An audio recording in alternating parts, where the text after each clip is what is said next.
In Hitchcock's cinematic masterpiece, Rear Window, one of his masterpieces, the Jimmy Stewart character views the world through a telescope from his titular rear window has to wrestle with his voyeurism. We're all perverts of one stripe or another. Anyone who has a surveillance operation is probably a voyeur. That's why we like to put on a show for them, because it's Giving Tuesday, and anyone who's watching a surveillance camera is not only a known pervert by virtue of that fact, but also an authoritarian pervert, be they cops or security guards, whomever, wherever, whatever. We get it on hot and heavy and pound it out for any surveillance camera that we happen to come across. You're watching a surveillance camera. You're getting what you signed up for. We genuinely hope you love it, because it's Giving Tuesday. That's the spirit of. And we are so bad. History's worst monsters.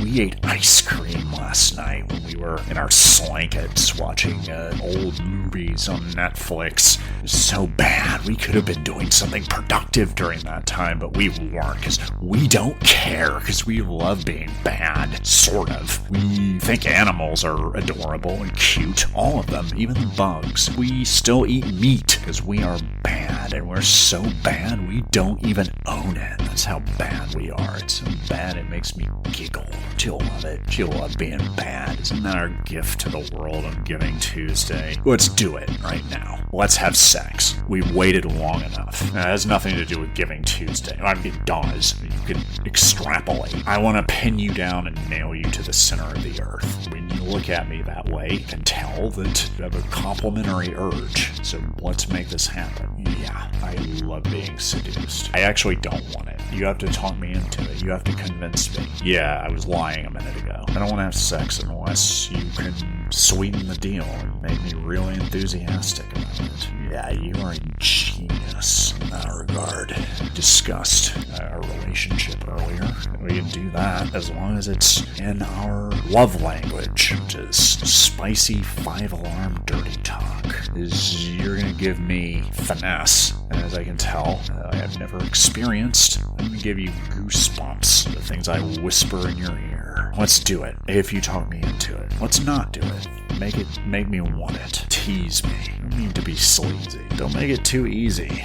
And after that romp, we kiss under the mistletoe at your straight-laced work friend's house. Buddy else was out of town. They left LA, as people do, for the holidays, but we found some people to hang out with, because we need to hang out with other people. Basically, all we ever do is have sex, and we want it to get old. Have a sounding board, and to talk about sex positions and other dirty things with other people, other couples.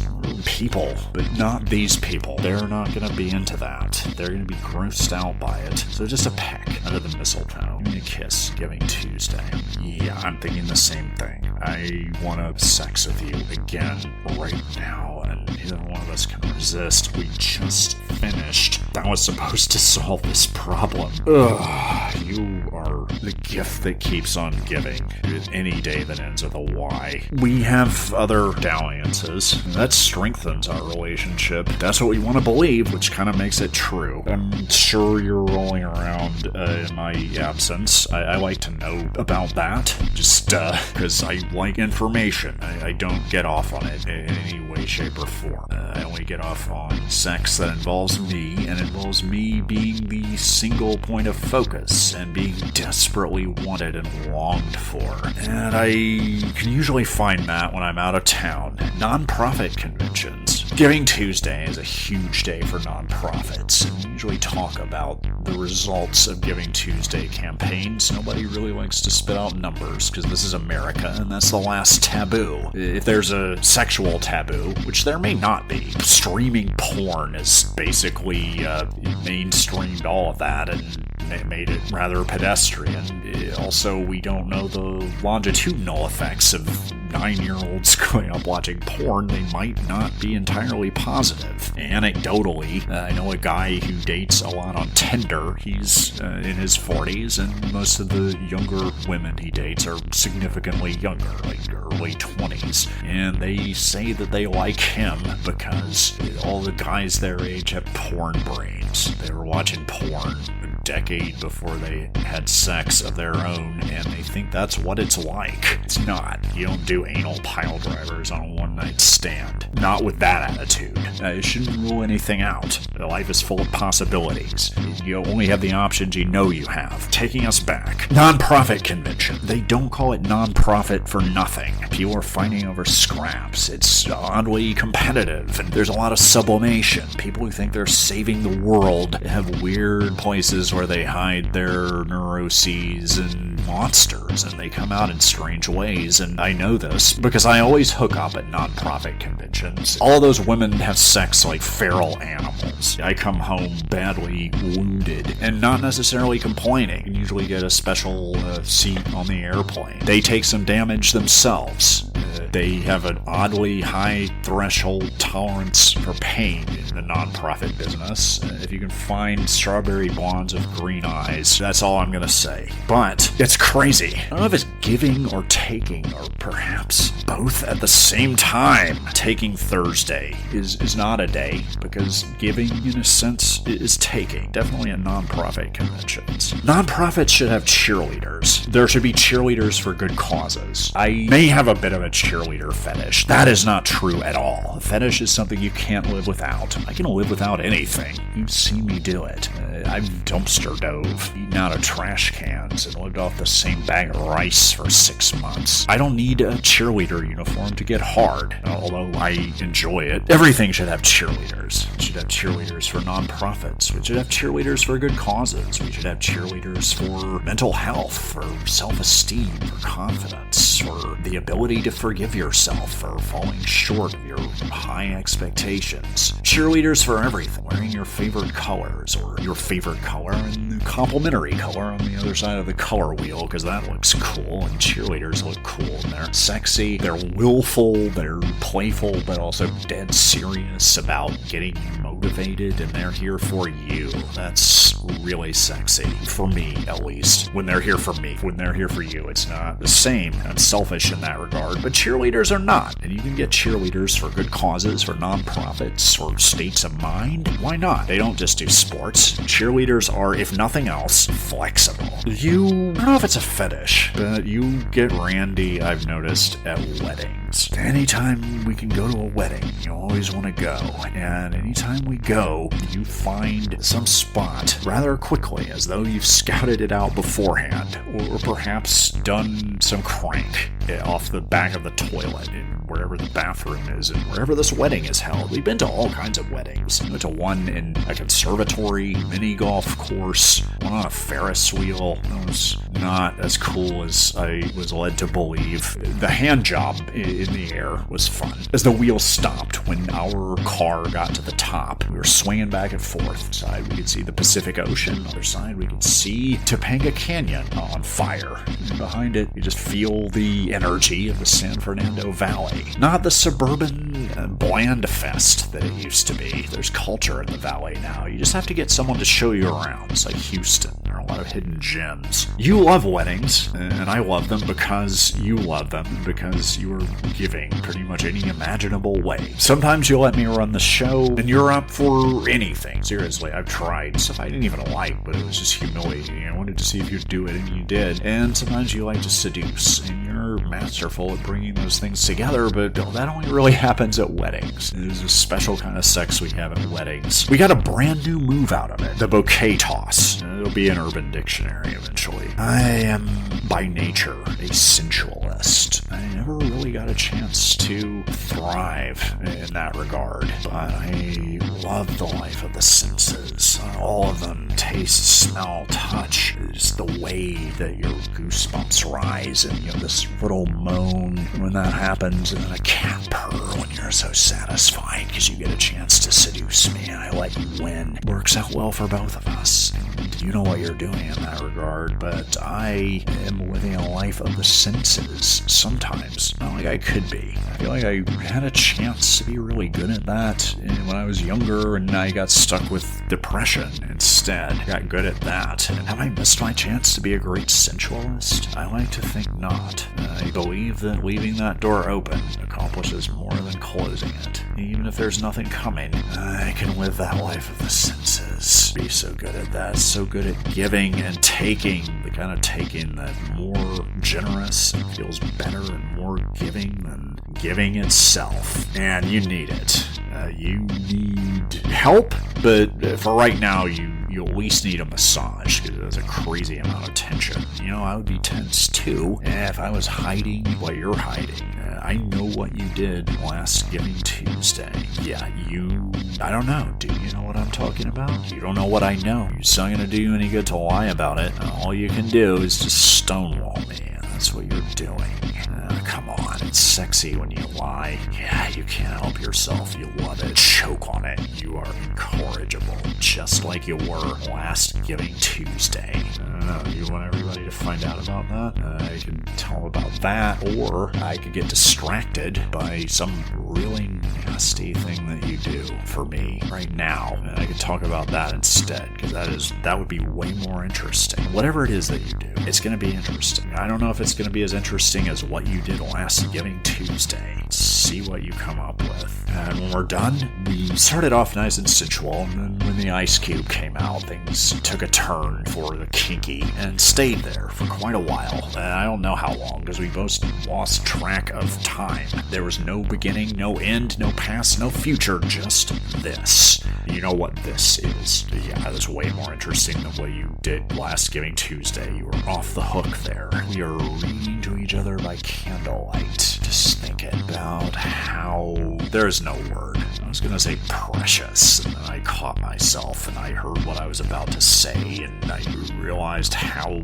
badly deficient that is. But is it that word, or is it the entire English language? I love you. There you go. Take it. Bottle it up. I'll write it down. I'll write it in my own blood. Let's read poetry to each other by candlelight. Tomorrow I'll write it in my own blood. We can read that. And tomorrow night's haze of post-coital bliss, intimacy. Like you, I like to stay in practice. We sleep with other people. We've always done that. We've always been open about it. As open as we want each other to be. You don't like it when I talk about it. I just want to know, because whatever I'm imagining is going to be more graphic, and I might get some ideas. Who knows? There's a lot of stuff I haven't tried. You know, what I'm trying to say is, as we've established, I want to be wanted. I want you to want me. I need you to need me. I long for you to long for me. I lust for you to lust for me. I'm burning up inside. I need someone who wants nothing more than to throw herself into that lava.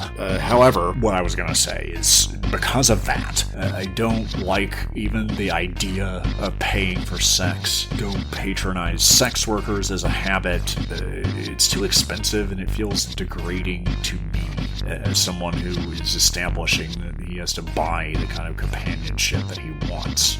Look, maybe I want something really filthy, and maybe you have to pay for that at my age. That could be it. Don't judge. Don't kink shame. Don't even shame kinks that I didn't tell you about, because they're none of your business. Don't shame me at all. I have a right to do whatever I want and not be criticized. I went to a sex worker last week. Yeah, I thought you might want to know. No, you really don't want to know, but I need to tell you, because it's honesty is important, and this is important. It was spectacular. I'm not even gonna lie. It was a Giving Tuesday special, and on Giving Tuesdays, they run specials for sufferers from severe depression and other mental illnesses, but mostly that one. We're non-threatening the depressives among us. Yeah, it was really convincing. It felt more like what my Hollywood adult brain thinks that intimacy is supposed to feel like than the real thing. Which, of course it did. It's constructed. It's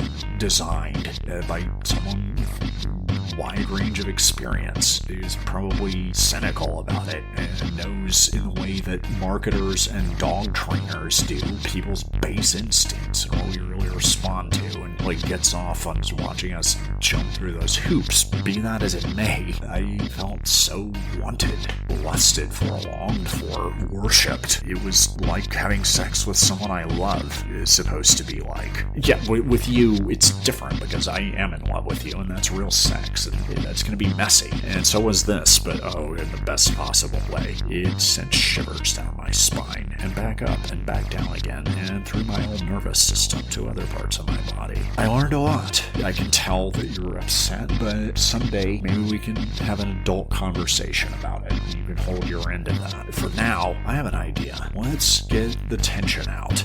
Let's get down and dirty, spiritual, and tender and intimate and loving, because every golden shower's elixir from the fountain of youth that doesn't make us young physically, but keeps us eternally young in the beginner's mind, where we really belong in order to experience the inchoate, ineffable wonder of all things. Every Charizard is a collector's edition. Every Tennessee taco swamp is a life-changing experience. Both a Waterloo and a Bodhi tree enlightenment moment, and all things together, showing you the unity of all things, and the polarity of all things. There's a lot of that, down and dirty, because sex gets rough, and rough sex can save us all. Sublimated kinks are killing us. That and the confirmation bias, but they're related. We could save ourselves a lot of trouble if we channeled that into mutually degrading sex like you and I do when we get down and dirty and give each other what we want, what we need, what we didn't know we needed or wanted, but oh God, when it happens. And along with things that we just wanted to try, and then we can say, okay, that was interesting. I'll cross that off the list. Maybe we'll come up with some performance art about it one day and do that in front of a security camera next Giving Tuesday. This one's over already. Go home. Get out of here. That's it. There will be no encores. Why do people do encores? Everybody knows it's going to happen. Just keep playing. You want people to feel like you're giving them something. In fact, it's just a ritual. Maybe that's it. Giving people rituals to perform. Hell yeah, why did I not think of that? People need rituals and they're sadly deprived of them. People long for rituals. They lust for them. Giving Tuesday is coming at us. 355 days away. Let's come up with some rituals. We can workshop them in front of security cameras. Or if you see a dude with a telescope and a Midwestern accent, we can do it for him too. He's gonna like it, I think. I know I'm gonna like it, and I can tell you like it. You're bad at concealing that.